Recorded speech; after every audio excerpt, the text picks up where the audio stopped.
তো আজকে আমাদের আলোচনা শুরু হচ্ছে সূরা কাসাসের 43 নম্বর আয়াত থেকে।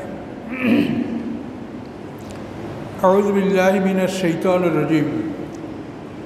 ওয়ালাকাদ আতাইনা মূসাল কিতাবা মিন বা'দি মা আহলাকনাল কুরুনাল উলা।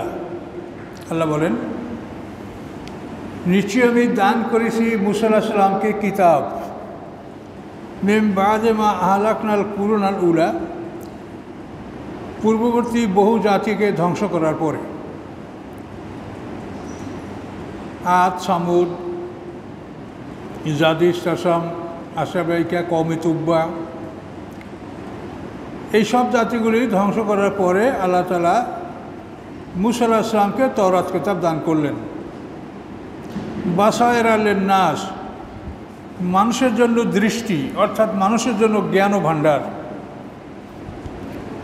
হুদান, এবং এই কিতাব ছিল পথ নির্দেশক, পথ প্রদর্শক। রহমাতান, এবং দয়া। লাআল্লাহুম ইয়াতাযাক্কারুন, সম্ভবত মানুষেরা উপদেশ গ্রহণ করবে।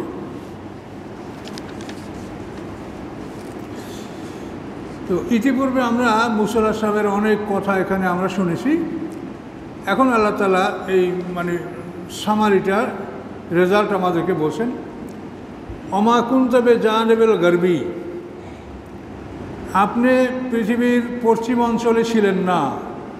এজ কাদাইনা ইলা মূসা, আমরা যখন আমি মূসার প্রতি আমার আদেশগুলি আমি দান করেছিলাম, তখন আপনি পৃথিবীর পশ্চিমাঞ্চলে ছিলেন না, অর্থাৎ মক্কা থেকে মিশরটা পশ্চিমাঞ্চলই হয়। ওমা কুনতা শাহিদিন, এবং আপনি তাদের মাঝে উপস্থিত ছিলেন না। মুহাম্মদ সাল্লামকে বলা হচ্ছে যে আপনি পশ্চিমাঞ্চলেও ছিলেন না, এবং আপনি মূসা আলাইহিস সালামের কাছে বা হারুন আলাইহিস সালামের কাছে আপনি উপস্থিত ছিলেন না। ওয়ালাকিন্না আনশানা, বরং আমি সৃষ্টি করেছি কুরুনান, বহু জাতি। ফাতাতাওয়ালা আলাইহিমুল উমুর, অতি দীর্ঘকাল তারা হায়াত লাভ করেছে, জীবনকাল লাভ করেছে। ওমা কুনতা সাবিয়ান ফি আহলি মাদিয়ানা, এবং আপনি কখনো মাদিয়ানবাসীদের ভিতরে বসবাস করেননি, যে তাতলু আলাইহিম, যে তাদের উপরে আপনি এগুলি পাঠ করে শোনাবেন। আয়াতিনা, আমার আয়াতগুলি। ওয়ালাকিন্না কুন্না মুরসিলিন, বরং আমি ছিলাম এগুলির প্রেরণকারী। আল্লাহ বলছেন যে মূসা আলাইহিস সালাম যে এত, আল্লাহ রসুল মুহাম্মদ সাল্লাল্লাহু আলাইহি ওয়াসাল্লাম এত বিস্তারিতভাবে যে ঘটনাগুলো বললেন, মূসা আলাইহিস সালামের জন্ম থেকে তার জীবনের শেষ পর্যন্ত উত্থান পতন সব ঘটনাগুলি বিস্তারিত বললেন। মাদায়েনের শুআয়ব আলাইহিস সালামের ঘটনা সেগুলি বললেন। তো এই কথা আপনি কি করে বললেন? তিনি একজন উম্মি, তিনি লেখাপড়া জানেন না, তিনি কোনো বই পড়ে শিখবেন এটা সম্ভাবনা নাই, তাকে কেউ শিখাবে এমন কারো ক্ষমতা নাই। তাহলে এখন এগুলি আল্লাহ রসুল যে আমাদের কাছে বিস্তারিত বর্ণনাটা করলেন, এটা কোথার থেকে?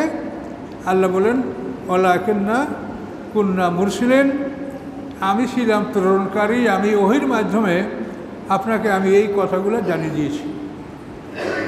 মুহাম্মদ সাল্লাল্লাহু আলাইহি ওয়াসাল্লাম নিরক্ষর উম্মি, তিনি বিশুদ্ধ ইতিহাস, নির্ভুল ইতিহাসগুলি জাতির কাছে তুলে ধরেছেন। এটা প্রমাণ করে যে তিনি রাসূল, আল্লাহ তাআলা তার কাছে এগুলি ওহীর মাধ্যমে প্রেরণ করেন। আরও আল্লাহ বলছেন, ওমা কুনতা বিজানিবিত তুর, আপনি তুর পাহাড়ের নিকটেও ছিলেন না।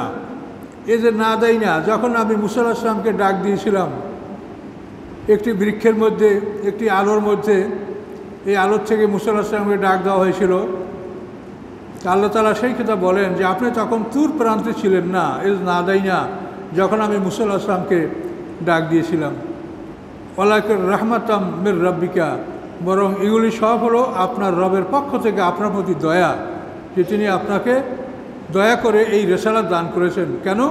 লেতুনজিরা কওমান মা, যাতে আপনি ভয় দেখাতে পারেন এমন একটা জাতিকে, মা আতাহুম মিন নাযিরিম মিন কাবলিকা, যাদের কাছে আপনার পূর্বে কোনো রাসূল আসে নাই। ঈসা আলাইহিস সালাম থেকে মুহাম্মদ সাল্লাল্লাহু আলাইহি ওয়াসাল্লাম পর্যন্ত এই সময়ের মধ্যে মুহাম্মদ সাল্লাল্লাহু আলাইহি ওয়াসাল্লাম ছাড়া এর মাঝে আর কোনো রাসূল আরব অঞ্চলে আসেনি।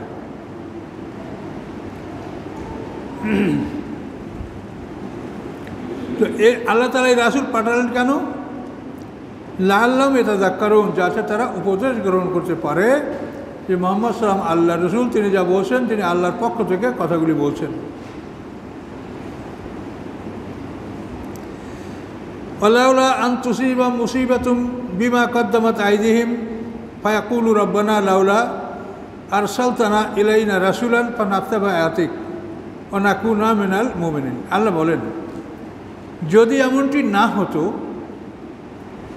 যে তাদের উপরে যখন বিপদ আসবে তাদের কর্মফলের জন্য, হাতের কামার জন্য, তখন তারা বলবে যে হে রব, আমাদের প্রতি আপনি কেন রসুল পাঠালেন না? এই ধরনের ওজোর আপত্তি তারা পেশ করবে। এটা যেন করতে তারা না পারে। রসুল পাঠালে ফানাত্তাবে আয়াতাকা, আমরা সেই রাসূলের আয়াতগুলির অনুকরণ করতাম, এইটা যেন তারা না বলতে পারে, এই জন্য আমি তাদের মাঝে রাসূল পাঠালাম। ও নাকুনা মিনাল মুমিনিন, এবং আমরা মোমেন হয়ে যেতাম। যদি রসুল পাঠাতেন তাহলে আমরা তার আনুগত্য করতাম, মোমেন হয়ে যেতাম।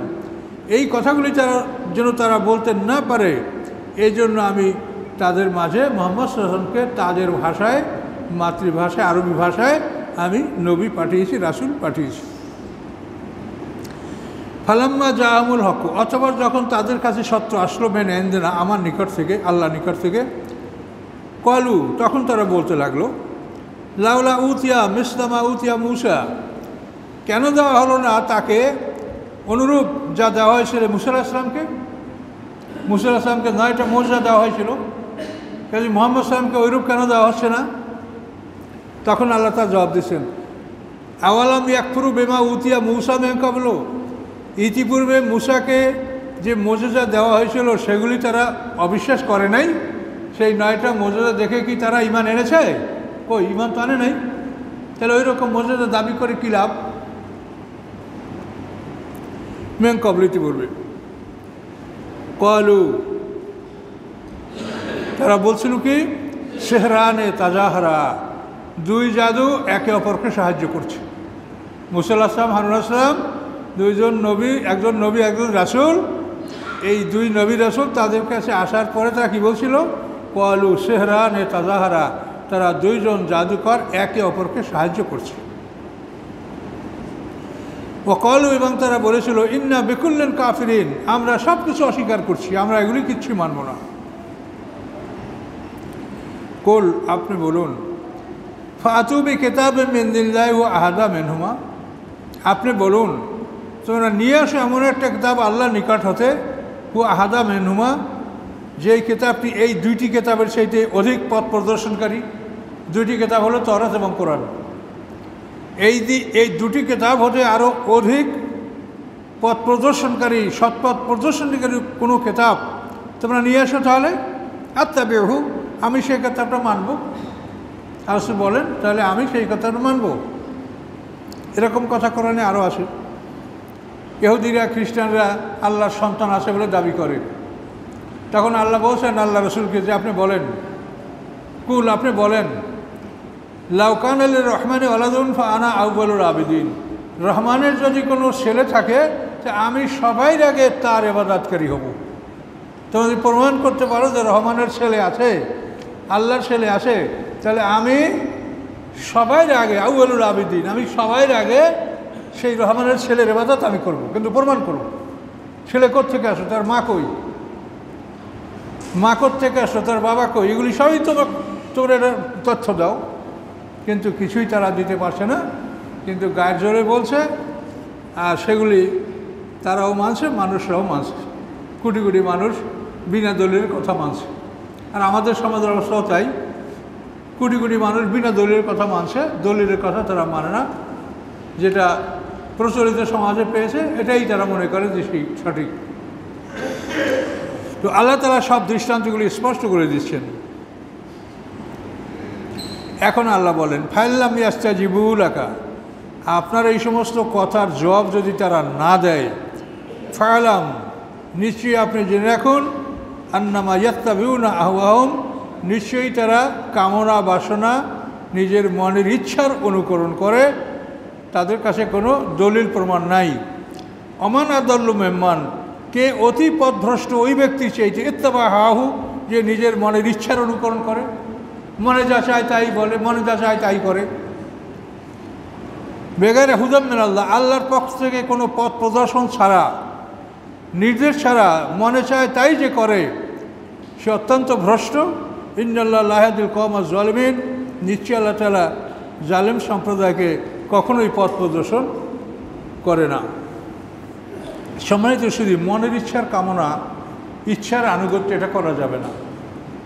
তার কারণ আমরা মানুষ সৃষ্টিগতভাবে অনেক দুর্বল এবং আমাদের জ্ঞান, জন্মগতভাবে জ্ঞান অন্যান্য প্রাণীর চাইতে মানুষের জ্ঞান কম। জন্মগতভাবে অন্যান্য প্রাণী যে জ্ঞান রাখে, একটা মুরগির বাচ্চা 3 দিন বয়স হলে তাকে আপনি খুদি চাল তার সাথে পাথর মিলিয়ে দেবেন, দেখবেন যে ও পাথরটা খাবে না, চালটাই খাবে। ওর মা যদি সংকেত দেয় তো ছোট্ট ছোট্ট বাচ্চাগুলি তাড়াতাড়ি লুকিয়ে যাবে। কিন্তু মানুষের বাচ্চারা কিন্তু এত ছোটো হলে এ ধরনের কোনো অভিজ্ঞতা অর্জন করতে পারে না। সে পায়খানা করে নিজে হাতে ধরতে পারে, তা নিজে খায়। তো মানুষের জন্মগতভাবে মানুষের জ্ঞান অত্যন্ত কম, কিন্তু মানুষের জ্ঞানটা ডেভেলপ করতে পারে। অন্য অন্য প্রাণীদের জন্মগতভাবে জ্ঞান, কিন্তু তাদের জ্ঞান ডেভেলপ করে না। শিম্পাঞ্জির আঙ্গুল আছে, হাত পা আছে, কিন্তু শিম্পাঞ্জিকে ড্রাইভার বানানো যাচ্ছে না। এটা বহু চেষ্টা করে দেখা হচ্ছে যে গাড়ি চালানোর জন্য যে হাত লাগে, পা লাগে, সেটা আছে, কিন্তু তার দ্বারা তারা ড্রাইভার হতে পারছে না। তো মানুষ জন্মগতভাবে অনেক অল্প জ্ঞানের অধিকারী, তার জ্ঞানকে ডেভেলপ করতে হবে। এখন এই জ্ঞানকে আপনি ডেভেলপ করে শুধু যদি 2টা জীবন আপনার, শুধু এই একটা জীবনের জন্যই যদি আপনি জ্ঞানকে ডেভেলপ করেন, আর দ্বিতীয় জীবন যেটা আছে অনেক লম্বা, অনেক বড়, অনেক দীর্ঘস্থায়ী, সেই দিনের জন্য যদি আপনি আপনার জ্ঞানকে ডেভেলপ না করেন, তা আপনি ক্ষতিগ্রস্ত হবেন। এটা নিজের বিচারেই আপনি নিজে হাসরের ময়দানে হেরে যাবেন।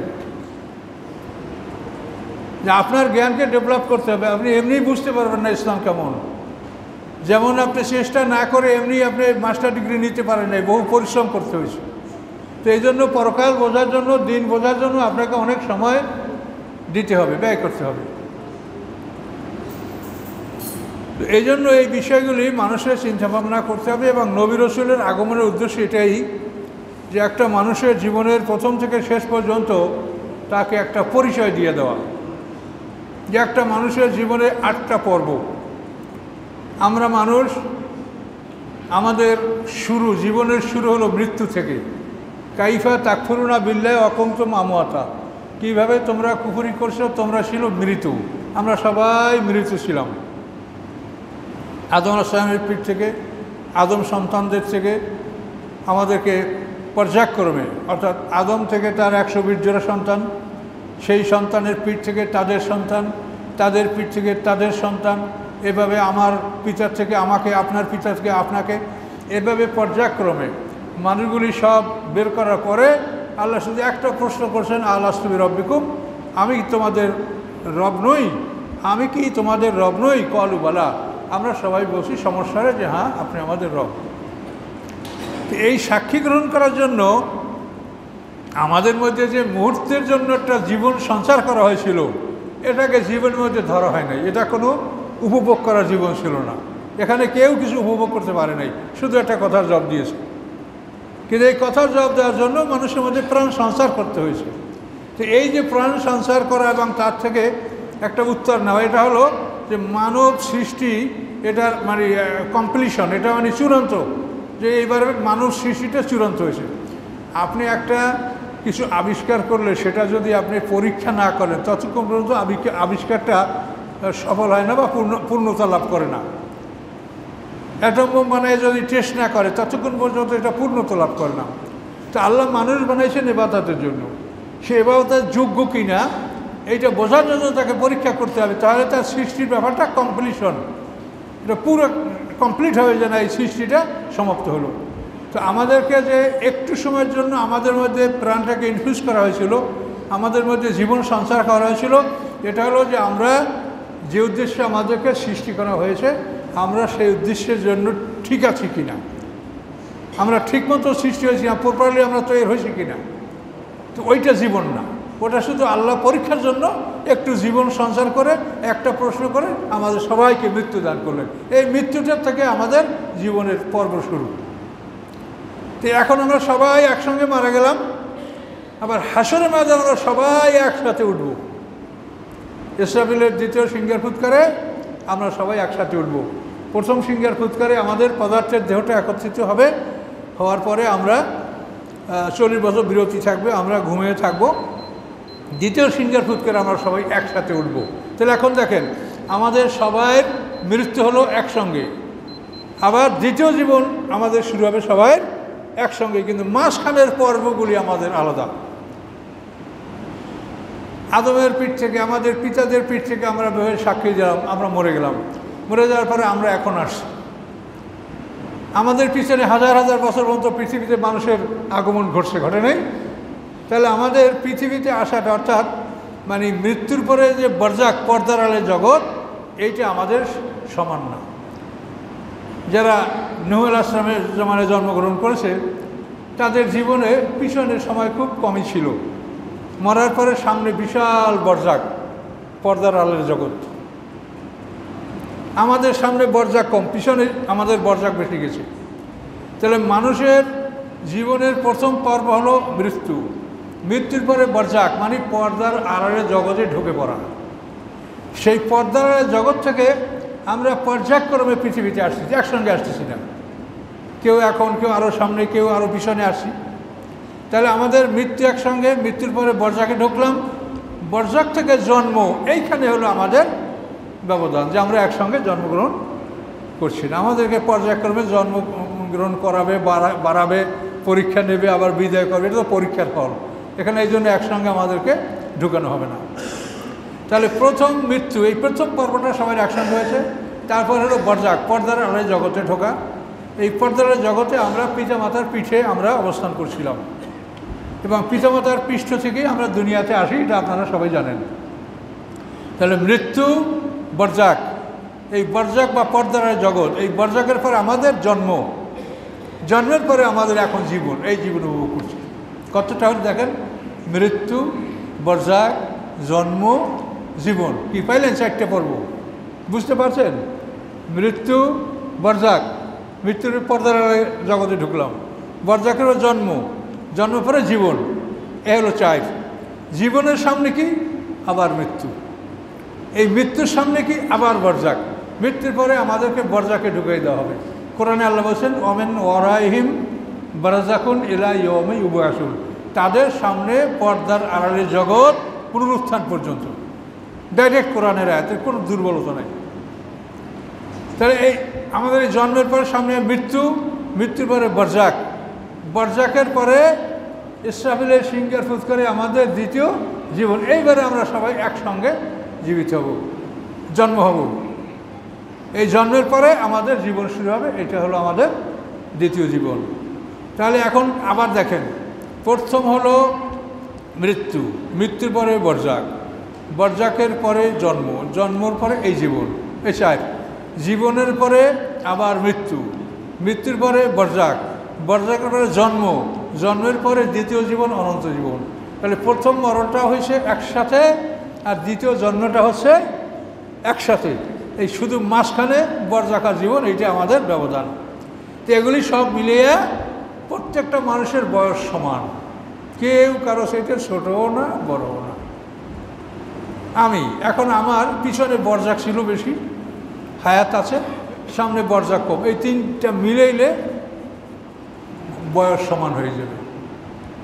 নূহ আলাইহিস সালাম, তার পিছনে বরজাক ছিল কম, হায়াতের পরে সামনে বরজাক বেশি। এই বরজাক জীবন মিলিয়ে প্রত্যেকটা মানুষের বয়স সমান। এখন একটা মানুষ সম্পর্কে যদি আমরা জ্ঞান দিতে না পারি, তাহলে আমরা কি জ্ঞান অর্জন করলাম? একটা মানুষ তার জীবনের বিরাট অংশ, যেখানে হাজার হাজার কোটি বছর সে বেঁচে থাকবে, সেই জীবন সম্পর্কে যদি আমরা কিছু না জানলাম, সেই জীবন সম্বন্ধে কোনো প্রস্তুতি আমাদের নাই থাকলো, তাহলে আমরা কি শিখলাম, কী জন্য আসলাম দুনিয়ায়? কাজে এই কথাগুলি আপনাদেরকে আমরা বোঝানোর জন্য চেষ্টা করছি, নবী রাসূলরা চেষ্টা করছেন, আলেমরা চেষ্টা করছেন, আর আপনারাও নিজের জ্ঞানে আপনারাও চেষ্টা করেন এগুলি জানার জন্য। প্রত্যেকটা মানুষের জীবনে 8টা পর্ব, 60 জোড়া, 2টা মরণ, 2টা বরজাক, 2টা জন্ম, 2টা জীবন। আল্লাহ সৃষ্টি সব জোড়া জোড়া, এই 4 জোড়া 8টা, এটা হলো একটা মানুষের জীবনের পরিচয়। এটা যদি আপনি না বোঝেন তাহলে আপনি কোনোভাবেই আপনি কোরআনের কথার সাথে আপনার জীবনকে মিলাতে পারবেন না। অনেকে মনে করে মরার পরই পরকাল, মরার পরে পরকাল, মরার পরে বরজাক, বরজাক পরে জন্ম, তারপরে আপনার দ্বিতীয় জীবন শুরু, সেইটা হলো পরকাল, আখিরাত। কাজে এগুলো আপনাকে বুঝতে হবে।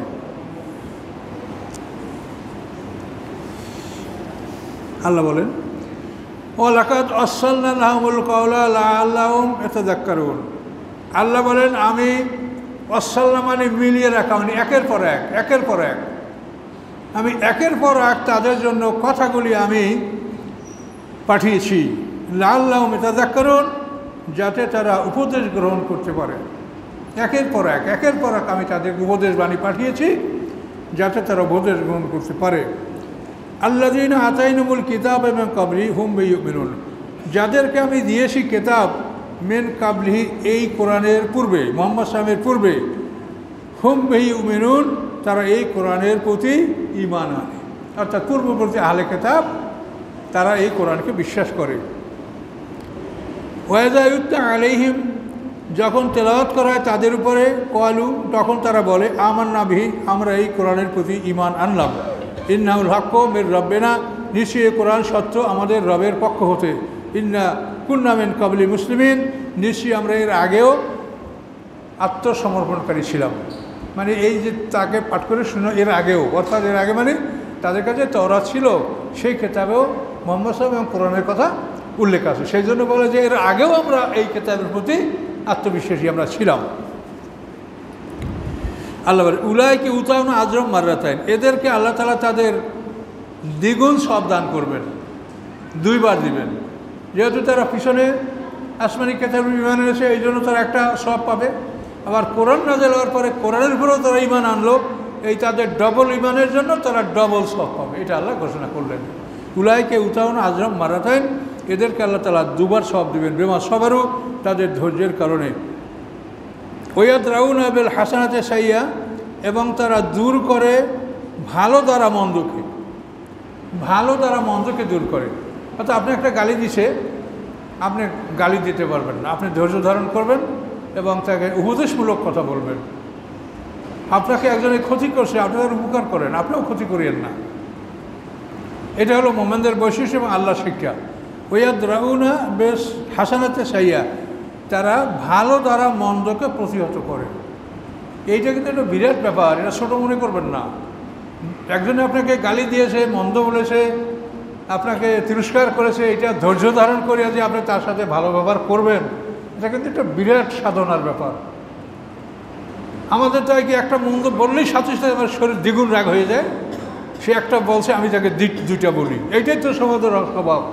কিন্তু আল্লাহ বলছেন না, এটা আমার বিধান না। আমার বিধান হলো তুমি ভালো দ্বারা মন্দকে প্রতিহত করবে।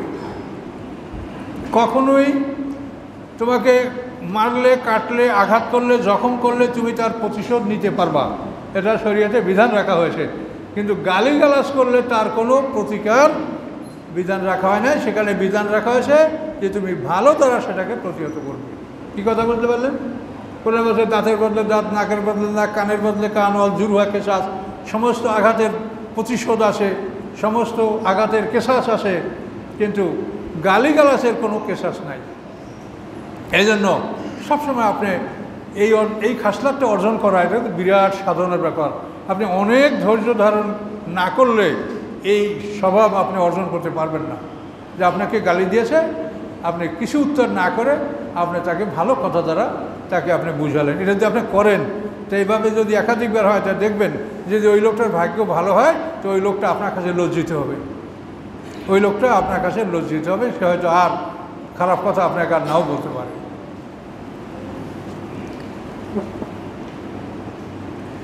অমিম্মা রাযাকনাহুম ইউনফিকুন, এবং আমি তাদেরকে যা জীবিকা দান করেছি তার থেকে তারা ব্যয় করে। সম্পদ ব্যয় করা এটা একটা বিরাট ব্যাপার। জাকাত জাকাত ওসুর অন্যান্য সব কিছু তো দিবেন, তারপরও দান করবেন। তার কারণ এগুলি আপনার পরকালের জন্য। আল্লাহ রসুল বলছেন যে তোমরা তোমাদের নিজের সম্পদের চাইতে অপরের সম্পদ বেশি ভালোবাসো। সাহাবীরা বলেন, ইয়া রাসূল, এটা কেমন করে হয়? তখন আল্লাহ রসুল বলেন, তোমার কি? তুমি যা খেয়েছো, তুমি যা ব্যবহার করেছো, তুমি যা দান করছো, এটা তোমার। তুমি যা সঞ্চয় করেছো তা তো তোমার না। এখন এই সঞ্চয় করার টাকা পয়সা যাতে ভাঙ্গা না লাগে, আপনারাও তো ওই রকম করেন যে না ব্যাংকের টাকাটা তুলবো না, ওইটা থাকে, এই দিক দিয়ে সেদিক যা দরকার বোধ একটু ধার করি বা অন্য কায়দা করিয়া বা সুদের টাকা দেয় সংসারটা চালায়, আর মূল টাকাটা থাইকে যাক। তাহলে অবস্থাটা কী হলো যে আপনি নিজের সম্পদের চাইতে অপরের সম্পদ আপনি ভালোবাসছেন। কোরআন আপনাকে এগুলি বলে দিচ্ছে। ওয়াইজা সামিউল লাগওয়া আ'রাদু আনহু, যখন তারা কোনো বেহুদা কথাবার্তা শোনে তখন তারা তার থেকেই ফিরে থাকে। অসার কথা, দলিল নাই, প্রমাণ নাই, যুক্তি নাই, জানে না কিছু, শুধু কথা বলতে থাকে বক বক বক বক করে। এগুলো সাধারণত আগে, এখন এই চর্চাটা একটু কম দেখি। আগে দেখছি এই লোকাল ট্রেনে যখন যাত্রীরা যায় না, তারা এমনভাবে তর্কলিপ্ত শুরু হইতো, মানে একেবারে ওই বাগেরহাট থেকে খুলনা পর্যন্ত তারা কথাই বলতে থাকতো সবাই, অথচ কোনো ধর্মীয় কথা বা জ্ঞানের কথা নাই। এগুলো লাগ হলো বেহুদা, যে কথার কোনো মূল্য নাই, ফল নাই। এবং এই বেহুদা কথাটা কিন্তু মানুষের জীবনের একটা বিরাট ক্ষতিকর। 18 পারায় যে মোমেনদের মুক্তির জন্য যে আল্লাহ কতগুলি শর্ত দিয়েছেন, কদ আফলাল মুমিনুন আল্লাযীনা ফি সালাতিহিম খাশিউন ওয়াল্লাযীনা আলাল লাগবি মুরিদুন। প্রথম শর্ত দিয়েছেন নামাজি বিনয়ী যারা হবে তারা মুক্তি পাবে। 2 নম্বরে দিয়েছেন বাজে কথার থেকে যারা দূরে থাকে, বাজে কথা বাজে কাজ যারা বর্জন করে তারা মুক্তি পাবে। তো দেখেন এই বাজে কথা বাজে কাজ, আপনি ফজরের নামাজ পড়লেন, তাদের সর্বমোট মিলিয়ে ধরেন আপনি 300 থেকে 500 ওয়ার্ড শব্দ আপনি আল্লাহর কালাম ব্যবহার করেছেন। কিন্তু এখন ফজর থেকে জোহর পর্যন্ত যদি আপনি 10,000 বাজে কথা বলেন, এটা তো সবই লেখা হয়েছে, সবই ওজন করা হবে। তাহলে এখন আপনার নেকামল হচ্ছে 300 বা 500, আর বাজে কথা আছে 5,000 10,000। তাহলে আপনার নেকামল কি ভারী হবে? সে নেকামল কি বদামলকে হালকা করতে পারবে? তা আপনি তো আসামি হয়ে যাবেন। এই জন্য বাজে কথা, যে কথা না বলে, যেটা আপনি দেখেন সংসারে ঘরে অনেক সময় এরকম ছেলে মেয়ে স্ত্রীরা তারাও এমনভাবে কথা বলে, যে কথা একবার বললে হয়, একবার না বললে 10 বার বলবে, না হয় ঘুরে বলবে, নাহলে এভাবে সেভাবে বলবে। এগুলো তাদেরকে বোঝাবার চেষ্টা করেন যে তোমরা এই যে কথা বলছো এটা ফেরেশতারা লিখছে, ওজন হবে।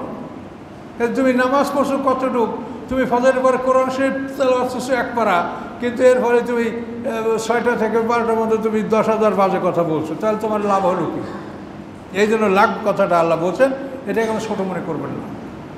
বাজে কথা বলা, বাজে কথা শোনা, বলবেনও না, শুনবেনও না। এই যে ludo, carrom board, drum board, এই সমস্ত খেলাধুলা, এগুলো কিন্তু বাজে কথা, টাস, এগুলো কিন্তু মানে বিনা আপনার সময় নষ্ট করা ছাড়া এর কোনো উপার্জন নাই। লুডো, টাস, 32 ড্রাম বোর্ড, আপনি যাই করেন, ক্যারাম বোর্ড, সময় নষ্ট হওয়া ছাড়া কোনো ফলের মধ্যে নাই। আপনাদের এতই সময় যে কীভাবে সময় নষ্ট করবেন, আর আপনারা শুনলে কি মনে করেন আমরা যে এত বয়স্ক, এখনও দেখি যে আমাদের মোটে সময়ই হয় না। যতক্ষণ সময় থাকে তখন এইটা পড়ি, ওইটা পড়ি, এইটা জানি, ওইটা জানি না, এভাবে আমাদের মোটে সময়তে হয় না। আর আপনাদের এত সময় যে কিভাবে কাটাবেন, ক্যারাম বোর্ড নিয়ে দাঁড়ায় গেলেন, 2-4 ঘন্টা কেটে গেল। তাই বুঝবেন যখন সময় আসবে যে এই সময়ের আপনার কত মূল্য ছিল। আজকাল যখন আসবে তখন আপনি সারা পৃথিবীর সম্পদ তার সামনে উপস্থাপন করে 1 মিনিট সময় তার থেকে নিতে পারবেন না। কি পারবেন? রব্বি লাউলা আখারতানি ইলা আজালিন করিব, হে রব, যদি আপনি আমাকে একটা মুহূর্তের জন্য সময় দান করেন, ফাআসাদদাকা ওয়া আকুম মিনাস সালিহিন, আমি সৎকার করব, আমি সৎকর্মশীলদের অন্তর্ভুক্ত হব। এই যে অনুরোধ বান্দা করবে, কোরআনে আল্লাহ বলেছেন। আল্লাহ কি বলছেন তার জবাবে? আল্লাহ ইউআখিরুল্লাহু নাফসান ইযা জাআ আজালুহা, কোনো মানুষের যখন নির্ধারিত সময় আসবে তাকে 1 মুহূর্ত আর সময় বাড়িয়ে দেওয়া হবে না। কাজে সময় অত্যন্ত মূল্যবান। এই সময়কে আপনারা বাজে কাজে নষ্ট করেন না, জীবন সম্পদে জানার চেষ্টা করেন। আপনার নিজের জীবন সম্পর্কে আপনি জানার চেষ্টা করেন যে আপনার জীবনটা কি, এর শুরু কোথায়, শেষ কোথায়। এবং সবসময় একটা কথা মনে রাখবেন, আমরা সবাই মানুষ, আমরা একটা খাঁচা নিয়ে এখানে বসে আছি, এই খাঁচার মধ্যে একটা জিনিস আছে, এটা কি রূহ, নফস এবং রূহ, এগুলি এটার মধ্যে আসে বলেই আমরা বসে আছি, কথা বলছি, শুনছি। এগুলি যখন চলে যাবে তখন লাশ। তাহলে এখন আমাদের এই খাঁচার মধ্যে যে প্রাণটা ঢুকলো, এটা কি আপনার কাছে বা আমার কাছে পারমিশন নিয়ে ঢুকছে যে আপনার মধ্যে আমি প্রাণ আমি ঢুকি? বলেন, এই প্রাণটা যখন আপনার মধ্যে ঢুকেছে সে কি পারমিশন নিয়ে ঢুকেছে? কখন ঢুকেছে আপনি কি জানেন? জানেন না। আবার এই প্রাণটা যখন আপনার বের হয়ে যাবে তখন কি আপনার কাছ থেকে অনুমতি নিয়ে বের হবে যে আমি এখন যাই স্যার? কে? সে যখন যেতে যাবে তখন এখন এমনভাবে যাবে যে আপনি সমস্ত পৃথিবীর শক্তি, আপনার শ্রম, কৌশল, আপনার স্ট্র্যাটেজি সব ব্যবহার করে তাকে আপনি রুখতে পারবেন না। কি পারবেন? লাইফ সাপোর্টে থাকেন আর যেখানেই থাকেন, কি পারবেন? তাহলে এখন এমন একটা জিনিস নিয়ে আমরা এই খাঁচার মধ্যে ধারণ করছি, এমন একটা জিনিস খাঁচার মধ্যে ধারণ করছি যে ঢোকার সময় আমার পারমিশন নিয়ে ঢোকে নাই, যাওয়ার সময় আমার পারমিশন নিয়ে যাবে না, আবার দ্বিতীয়বার যখন জীবিত হব তখনও আমার পারমিশনে সে আমার মধ্যে ঢুকবে না। সে আল্লাহ যখন আদেশ দিবেন ইসরাফিলের সিঙ্গার ফুৎকারি আমার এই খাঁচার মধ্যে আবার ঢুকে যায়। প্রথম সিঙ্গার ফুৎকারি এই খাঁচা তৈরি হবে, দ্বিতীয় সিঙ্গার ফুৎকারির মধ্যে প্রাণ ঢুকবে। তাহলে এখন আপনি দেখেন যে আপনি, আমি মানুষ, আমরা কত অসহায়, এটা ভেবে দেখেন। আমরা কত অসহায়, এটা ভেবে দেখেন। কাজে নিজেকে যেই শক্তিশালী মনে করেন, যাই মনে করেন, কিন্তু আমরা কিন্তু অত্যন্ত অসহায়। যেই প্রাণটা ঢুকলো কেমন করে? আমি কি বলেছি আমি পৃথিবীতে যাব? এখন আমার উপরে এত বোঝা, এত কষ্ট, আমাকে আল্লাহর পথে জিহাদ করতে হবে, আমাকে সংগ্রাম করতে হবে, আমাকে সংসার ধর্মের জন্য এত কষ্ট করতে হবে। আমি কি বলেছি যে আমি পৃথিবীতে যাব? বলিনি। আমাকে এখানে আনা হয়েছে, আবার এখান থেকে আমাকে জোরপূর্বক নিয়ে যাওয়া হবে, আবার আমাকে পুনরায় জীবিত করা হবে। এটা আল্লাহর ইচ্ছা। এখানে আমি আল্লাহর সাথে কোনো মোকাবেলাও করতে পারবো না, আর এর সাথে আমরা কিছুই করার কোনো ক্ষমতা আমার নাই। আল্লাহ বলেন তিনি যা করেন তাকে কেউ জিজ্ঞাসা করতে পারে না। লা ইউসআলু আম্মা ইয়াফআলু, তিনি যা করেন তাকে কেউ জিজ্ঞাসা করতে পারে না। ওহুম ইউসআলুন, তাদের সবাইকে জিজ্ঞাসা করা হবে। আল্লাহকে জিজ্ঞাসা করার কোনো ক্ষমতা নাই। আপনার আল্লাহর কোনো কথা, কোনো আয়াত, কোনো বিষয় যদি আপনার কাছে মনে হয় যে এটা এইরকম নাই ওই রকম হইতো, এটা আপনি তখন লাহাওলা পড়বেন, তখন আপনি বুঝবেন যে এই আল্লাহর এই কাজের উপরে আমি হস্তক্ষেপ করতে যাচ্ছি। তিনি যেভাবে করেছেন ওভাবে আপনি আত্মসমর্পণ করেন। আপনার আমার কি জ্ঞান আছে যে আমরা আল্লাহ একটা কাজ করেছে সেটা এরকম না করলে এরকম হইতো? অনেকে বলে আল্লাহ এইখানে এইটা বলতে পারতো না, আল্লাহ এইটা এইখানে করতে পারতো না।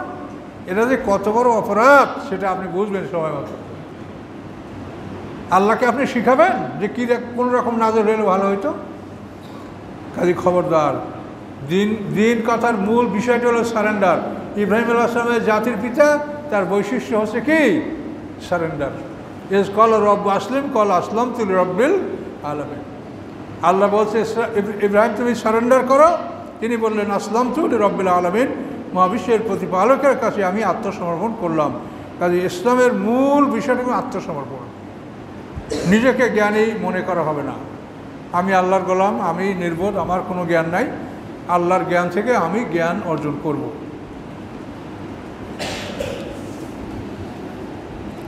তা আল্লাহ বলেন যে তারা যখন বাজে কথা, বাজে কাজ, এই অনুষ্ঠানগুলি থেকে তারা যখন অতিক্রম করে বা শোনে, কলু, তারা বলে লানা আমালুনা ওয়ালাকুম আমালুকুম, আমাদের জন্য আমাদের কাজ, তোমাদের জন্য তোমাদের কাজ। সালামুন আলাইকুম, তোমাদের প্রতি সালাম। অর্থাৎ তাদের সাথে তর্ক লিপ্ত হবেন না। এই সালাম মানে বিদেয়ী সালাম, যে ভাই মাফ করেন সালাম। আপনি এদের সাথে তর্ক লিখতে হবেন না। আল্লাহ নাবতাগিল জাহিলিন, আমরা জাহেল বা অজ্ঞতা, মূর্খতা আমরা কামনা করি না। কাজে এগুলি কাজ অজ্ঞতা, মূর্খতা, জ্ঞানহীন কথাবার্তা বলা, এগুলি আমরা কামনা করি না। এই বলে তাদেরকে সালাম দিয়ে সরে পড়বেন, তাদের সাথে লিপ্ত হবেন না। ইন্নাকা লা তাহদি মান আহবাবতা, হে রাসূল, যাকে আপনি ভালোবাসেন অবশ্যই আপনি তাকে হেদায়েত দান করতে পারেন না। ওয়ালাকিন্নাল্লাহু ইয়াহদি মান ইয়াশা, বরং আল্লাহ যাকে ইচ্ছে তাকে হেদায়েত দান করেন। রাসূল ভালোবেসে কাউকে হেদায়েত ধরতে পারবেন না। যদি তাই পারতেন তাহলে তার সাথে আবু তালেবকে তিনি হেদায়েত দান করতে পারতেন। আল্লাহ রসুলের জন্মের 6 মাস আগে পিতা মারা যায়। 6 বছর বয়সে মাতা মারা যায়, 8 বছর বয়সে দাদা মারা যায়। এই 8 বছর বয়স পার হয়ে যাওয়ার পর থেকে মৃত্যু পর্যন্ত আল্লাহ রসুলের অভিভাবক ছিলেন আবু তালেব, চাচা আবু তালেব। কিন্তু তাকে আল্লাহ রসুল হেদায়েতের মধ্যে আনতে পারেন না। এটা আল্লাহ বলে যে রাসূল আপনি কাউকে হেদায়েত করতে পারবেন না, হেদায়েত আল্লাহর হাতে। তাহলে আমাদের আল্লাহর কাছেই হেদায়েত চাইতে হবে। তো যারা সুন্নাত পড়ে না তারা কাবলা জুমা 4 রাকাত পড়ে।